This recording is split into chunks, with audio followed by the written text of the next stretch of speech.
Coucou à tous, aujourd'hui on va parler des objectifs de 2024 et on va réfléchir aussi à 2023. Je pense que c'est le meilleur moment de faire une liste des objectifs qu'on souhaite réaliser à la fin de cette année. Et c'est pourquoi j'ai décidé de publier cette vidéo en janvier et pas avant. Pourquoi? Parce que très simplement en décembre on est juste chargé. On a souvent les partiels, les rendus de projet, les rendus de TD, etc. On est en charrette clairement, on a le temps de rien faire à part de bosser. On n'a pas le temps de se reposer ni prendre du temps pour soi et encore moins s'asseoir et décider de réfléchir à ses objectifs 2024. Et en plus, la dernière semaine de décembre, en fait, on prépare souvent les fêtes, surtout du 25 au 31. Après, je ne sais pas si tu fêtes Noël, mais en général, pendant ces périodes-là, on est assez occupé avec sa famille, on veut passer du temps avec eux. C'est pas le moment, tu vois, de se mettre dans son coin et faire une liste. Après, je ne juge surtout pas ceux qui le font. Tant mieux s'ils prennent de l'avance. Mais en tout cas, pour mon cas, je préfère quand même passer du temps avec ma famille pendant la dernière semaine de décembre, histoire pour moi aussi de me reposer et de regarder des films de Noël et tout ça avec ma famille.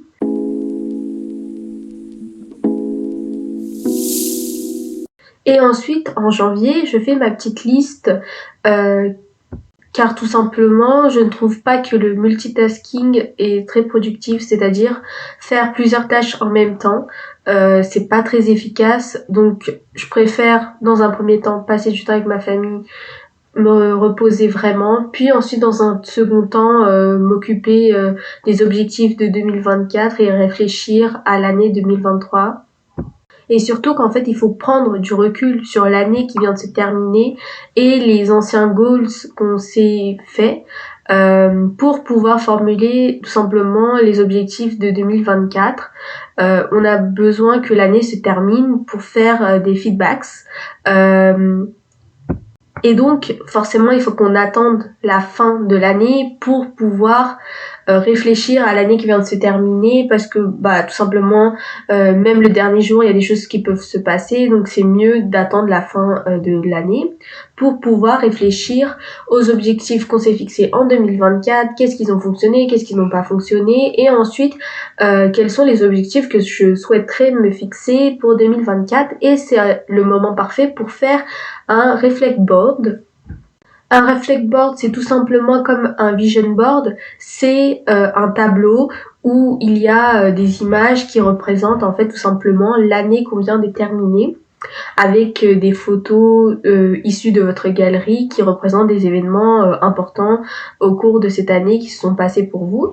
N'hésitez pas à regarder la vidéo dédiée à ces thématiques-là, qui soit je l'ai déjà publié, soit c'est en cours de préparation, donc n'hésitez pas à vous abonner pour éviter justement de rater cette vidéo. Des études ont prouvé qu'il est plus facile de retenir des informations si on les écrit sur une feuille à la main plutôt que si on tape sur le clavier à l'ordi. De ce fait, ça nous permet d'éviter d'oublier des informations essentielles, que ce soit en cours, quand tu rédiges tes cours, ou même quand tu fais ta liste de goals. Bien sûr, l'objectif est de ne pas les oublier durant l'année, pour éviter de se rendre compte au mois de décembre 2024 que tu n'as toujours pas réalisé tes objectifs, car tu as tout simplement oublié ça. C'est pourquoi je vais tout simplement te demander de prendre une feuille et un stylo pour pouvoir noter ta petite liste des objectifs pour 2024. De ce fait, tu pourras les écrire dans un seul endroit où ils seront tous regroupés. Tu les mettras dans un lieu sûr, facile d'accès, que tu pourras consulter régulièrement. Et de manière idéale, si tu pouvais l'exposer dans un lieu où tu pourrais le voir tout le temps, ce serait parfait, parce que comme ça te pourra te le rappeler tous les jours que tu as des objectifs à atteindre pour telle année. Et si au contraire tu les écris pas, même pas sur l'ordi et encore moins sur une feuille, en fait tu vas très certainement les oublier. Donc évite de faire cette erreur dès le début de l'année. Écris quelque part, même si tu préfères les écrire à l'ordi, vas-y, écris à l'ordi, il n'y a pas de souci, mais au moins il faut que tu aies une trace de ta liste que tu t'es faite au début de l'année. Dans un premier temps, avant de voir les objectifs 2024, on va regarder les objectifs que je me suis fixés en 2023 pour comprendre pourquoi j'ai formulé tel objectif pour 2024. Pour savoir comment je formule mes objectifs, n'hésite pas à regarder la vidéo que je viens de publier sur comment faire de 2024 la meilleure année, pour savoir comment tu peux toi-même formuler tes objectifs en prenant en compte ce qui est important pour toi. De ce fait, ça va éviter que tu prennes des objectifs de quelqu'un d'autre et que tu essayes de les ajuster à ta manière, parce que chacun a des objectifs différents. Tout simplement parce que tout le monde n'a pas les mêmes importances, tout le monde n'a pas le même contexte de vie, ni les mêmes expériences. De ce fait, il faut que toi-même tu réussisses à formuler tes objectifs et c'est pourquoi je te conseille de regarder cette vidéo. Alors moi, j'ai écrit mes objectifs 2023 sur Notion. Notion est une application d'organisation, je dirais, mais pas que, vraiment. Il peut servir à plein de choses, que ce soit prendre des notes, à permettre de traquer tes habitudes, de t'organiser, de planifier ta journée, ta semaine, ton mois, l'année même, d'écrire tes objectifs aussi comme je l'ai fait, de pouvoir organiser tes cours, de faire un budget, de permettre de calculer tes dépenses, tes épargnes. C'est un lieu sûr où tu peux enregistrer tes mots de passe si tu as peur de les oublier, et c'est facile d'accès. Donc vraiment, c'est une application que je vous conseille. Je ferai, si besoin, une vidéo explicative sur comment utiliser Notion. En tout cas, moi, je l'utilise depuis déjà 2 ans et je suis très très contente de l'avoir découverte. Alors ici, on peut voir que j'ai écrit mes objectifs 2023 dans une application. Donc, je dirais que l'avantage, c'est qu'ils sont tous regroupés au même endroit. Donc, je ne risque pas de perdre tous mes objectifs. Mais le souci est qu'en fait, je les oublie parce qu'ils sont à l'intérieur d'une application. Donc, il faut que j'ouvre ma tablette, je vais dans l'application, je vais ensuite dans la catégorie Myself 2023. Bon, pas d'effort pour l'anglais, mais bon.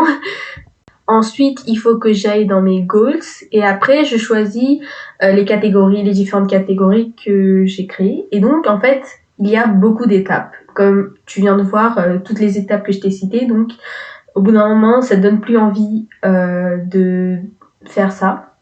Et c'est ce qui est arrivé pour moi l'année dernière. Et surtout qu'en fait, visuellement, je les vois pas, mes objectifs. Je suis obligée d'aller dans l'application pour voir mes objectifs. Et de ce fait, en fait, c'est pourquoi cette année, j'ai décidé de tout simplement écrire sur une feuille, dans un endroit où je peux facilement les apercevoir. Et c'est pourquoi cette année, j'ai décidé de faire un bullet journal.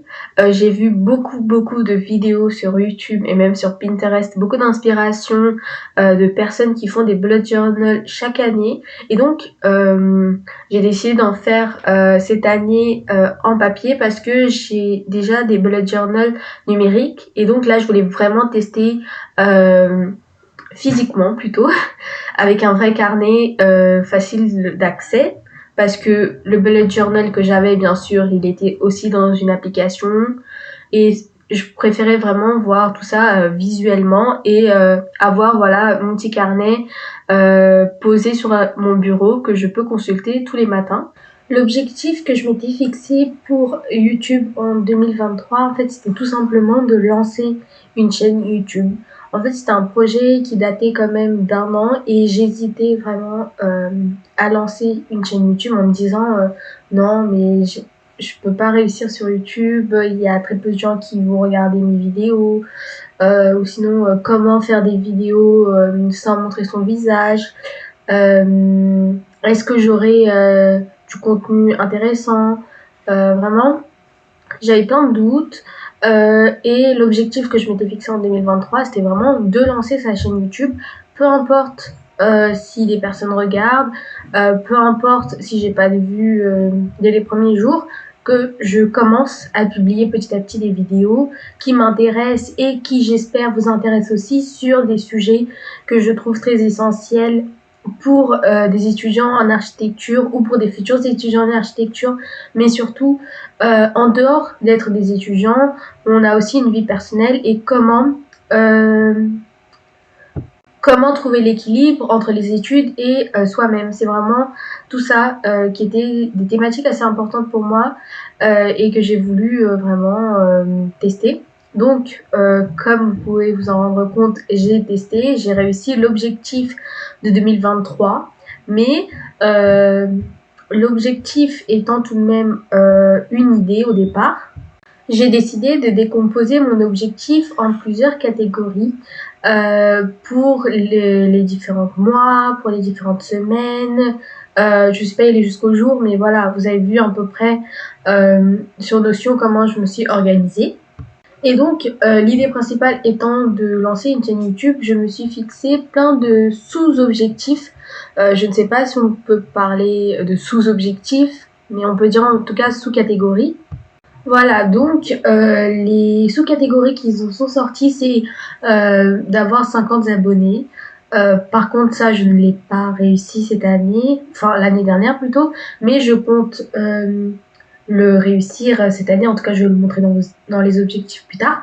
Ensuite, j'ai décidé que à la fin de l'année, je devais avoir publié 15 vidéos. En décembre, j'étais à une vingtaine de vidéos en tout cas. Ensuite, je m'étais fixé comme objectif d'avoir 10 j'aime, 10 pouces en l'air dans mes vidéos. J'ai fait le calcul en décembre, j'étais à 15-17 j'aime. Donc j'ai dépassé aussi cet objectif-là. Ensuite, pour chaque mois, je me suis fait des sous-catégories d'objectifs parce que très clairement, je ne peux pas en un seul jour atteindre les 10 j'aime. En tout cas, peut-être que d'autres chaînes YouTube peuvent. Et donc, j'ai décidé de les décomposer, histoire de me dire, ok, pour l'année, j'ai envie d'avoir 50 abonnés. Donc, pour un mois, on va se dire, ok, on va attendre jusqu'à 10 abonnés. Et ensuite, pour avoir ces abonnés, pour avoir ces j'aime, bien sûr, il faut publier toutes les semaines, au moins une fois par semaine, être consistante. Il faut trouver aussi des sujets inspirants, bien sûr. Vous n'allez pas regarder n'importe quelle vidéo, il faut que ça vous intéresse. Donc, il faut que je cherche des thématiques, il faut que j'écris des scripts aussi, bien structurés. Ensuite, je me suis dit qu'à la fin de chaque mois, entre guillemets, à peu près en tout cas, je devais avoir 4 vidéos publiées parce que une vidéo par semaine, au final, ça fait 4 par mois. Et j'ai commencé ma chaîne YouTube en septembre, début septembre, si je me trompe pas. Donc, en 4 mois, je devais avoir à peu près 16 vidéos, donc ça va, j'ai à peu près tenu les comptes. Et ensuite, pour chaque semaine, j'ai décomposé. Il fallait que je fasse des vidéos pour ce vendredi. Il fallait que je fasse des short quiz sur l'échelle. Donc, ça remonte un peu. Il fallait que je définisse une introduction et une fin fixe. Et il fallait que je refasse la bannière. Et j'ai aussi refait le logo par ailleurs. Voilà, comme ça, je vous montre à peu près comment il est possible en fait d'avoir un objectif par catégorie qui était de lancer sa chaîne YouTube et de faire des sous-catégories qu'on peut décomposer sur plusieurs mois, sur plusieurs semaines afin de rendre cette tâche réalisable. Parce que du jour au lendemain, se dire ok, je lance ma chaîne YouTube, je veux avoir 50 abonnés, on ne sait pas sur le long terme si ça a fonctionné et on ne sait pas sur le court terme si c'est faisable. Donc, il faut s'organiser avec des tout petites tâches réalisables parce qu'en faisant des petits pas, vous pouvez monter une montagne à la fin de l'année. Donc, vraiment, retenez ça. Faites des petits pas chaque jour, même si pour vous, ça semble insignifiant. Sur le long terme, vous allez voir que c'est conséquent. Et donc, il ne faut pas avoir peur de viser haut. Bien sûr, l'erreur que j'ai commise ici, en fait, c'est de ne pas avoir été assez consistante, malheureusement. Mes vidéos varient énormément.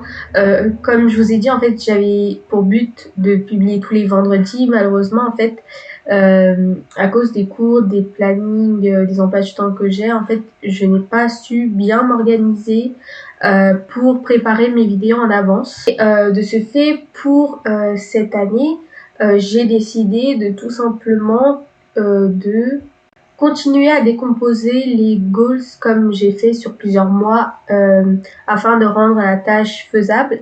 Et j'ai décidé par ailleurs de traquer ma consistance afin de savoir en fait si je publie régulièrement ou non. Alors dans la catégorie de personnel, j'ai fixé 5 objectifs pour 2023, à savoir tout d'abord lire un livre par mois. Malheureusement, j'ai pas pu tenir cette résolution parce que tout simplement, j'étais pas assez consistante.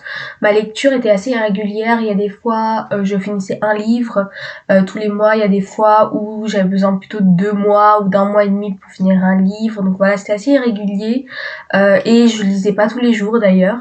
Ce qui fait que je peux pas dire que j'ai réussi cet objectif-là puisque c'est pas entièrement vrai. Mais en tout cas, j'ai pris du plaisir à lire un livre. Maintenant, c'était plus obligatoire.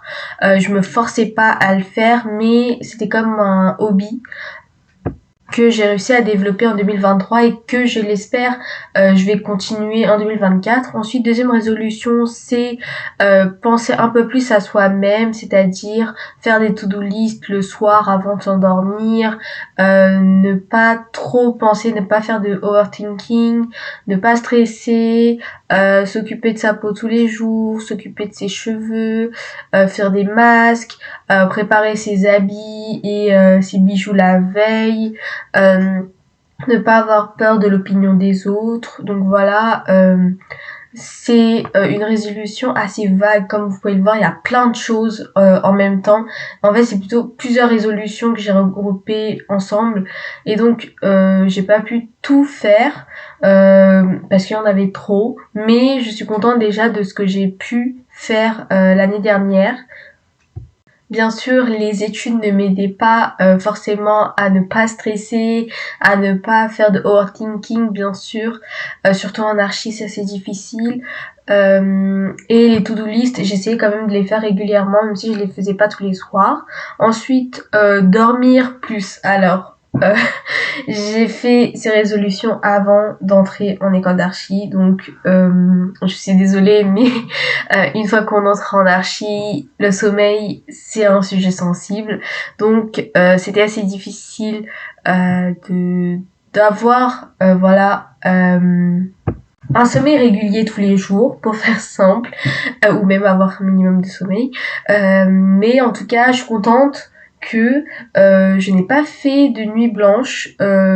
J'ai mis 10 semesters, mais c'était le semestre 2 que j'avais validé à ce moment-là.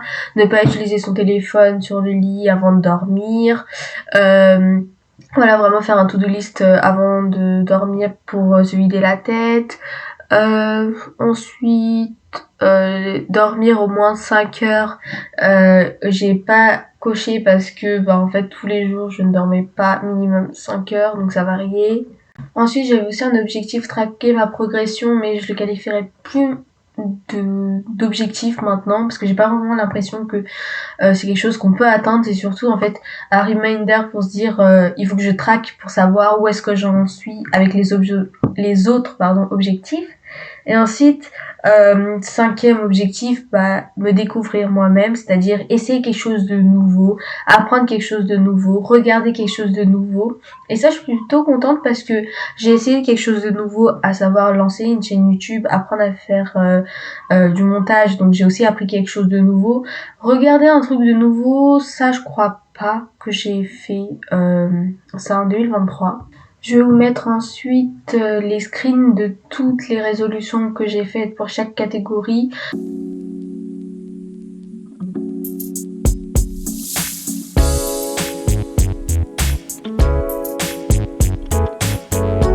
N'hésitez pas à regarder la deuxième partie de cette vidéo où je vous donnerai encore plus d'exemples pour chaque domaine où vous pouvez faire des objectifs avec des conseils pour éviter que vous fassiez les mêmes erreurs que j'ai commises l'année dernière. Et en petit bonus, vous aurez ma liste personnelle d'objectifs que j'ai décidé d'atteindre en 2024. Voilà la fin de la vidéo. À la semaine prochaine.